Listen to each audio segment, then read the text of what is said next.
12 থেকে 13 ঘন্টা রোজায় সুস্থ থাকতে কি খেতে বলেছেন বিশেষজ্ঞরা? চলুন জেনে আসি। শীতের শেষ আর বসন্তের শুরুতে এবারের রোজা দিনের দৈর্ঘ্য প্রায় 12 থেকে 13 ঘন্টা। দীর্ঘ সময় না খেয়ে ও না পান করে থাকার এই সময়ে শরীর সুস্থ রাখতে সবচেয়ে গুরুত্বপূর্ণ বিষয় সঠিক খাবার। পুষ্টিবিদ ও চিকিৎসকেরা বলেছেন, সেহরি ও ইফতারে সামান্য অসচেতনতা থেকেই দেখা দিতে পারে ক্লান্তি, পানি শূন্যতা কিংবা হজমের সমস্যা।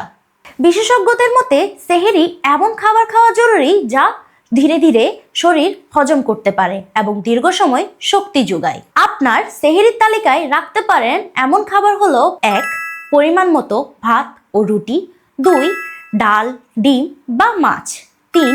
শাকসবজি। 4. দই বা একটি কলা। 5. সঙ্গে পর্যাপ্ত পানি। তবে অতিরিক্ত লবণ, ঝাল ও ভাজা খাবার এড়িয়ে চলার পরামর্শ দিয়েছেন তারা। এইসব খাবার শরীরে পিপাসা বাড়াতে পারে এবং রোজার সময় অস্বস্তি কারণ হয়ে দাঁড়াতে পারে।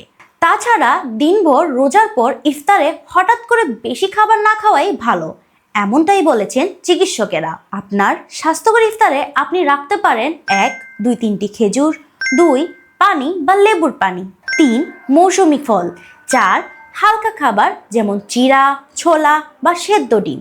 ভাজা পোড়া আর অতিরিক্ত মিষ্টি খাবার যত কম খাওয়া যায় ততই ভালো বলে মত দিয়েছেন বিশেষজ্ঞরা। তাছাড়া বিশেষজ্ঞদের জানানো আরও কিছু জরুরি পরামর্শ হলো: 1. চা ও কফি কম পান করা। 2. ইফতারের পর হালকা হাঁটা এবং সর্বশেষ প্রতিদিন পর্যাপ্ত ঘুম নিশ্চিত করা। সুতরাং বিশেষজ্ঞদের মতে নিয়ম মেনে চললে 12 থেকে 13 ঘন্টা রোজা শুধু কষ্টের নয়, বরং শরীরের জন্য উপকারীও হতে পারে।